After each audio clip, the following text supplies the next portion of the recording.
Yan ka-hunter, good afternoon. Alas 12:20 na mga ka-hunter. Kaninang umaga ka-hunter, hindi tayo nakapag-hunt dahil meron tayong ginawa na importante. Kaya ngayong PM tayo dalawa yung gamit natin ka-hunter sa bago kong pangati.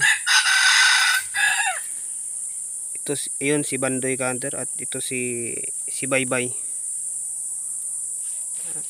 Tini-training natin yung ka-hunter.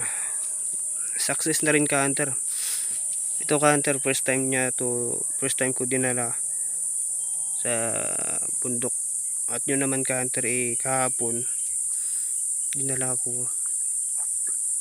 Wala talagang natilao kahapon. At ngayon wala din. Sobrang tahimik ng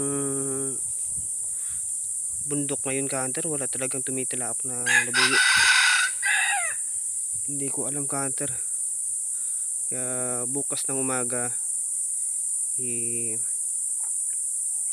tayo mag hunt ulit dahil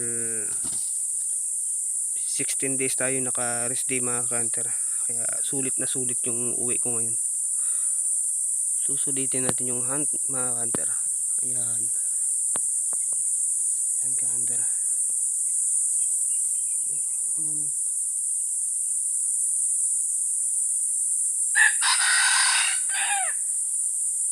Wala talagang tumitira ka-hunter.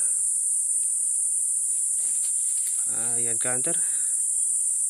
Hanggang dito na lang. Kung merong natilaok mamaya, may paglalatagan tayo. Sige ka-hunter. Thank you sa panunood at pag-subscribe sa muntik kong channel.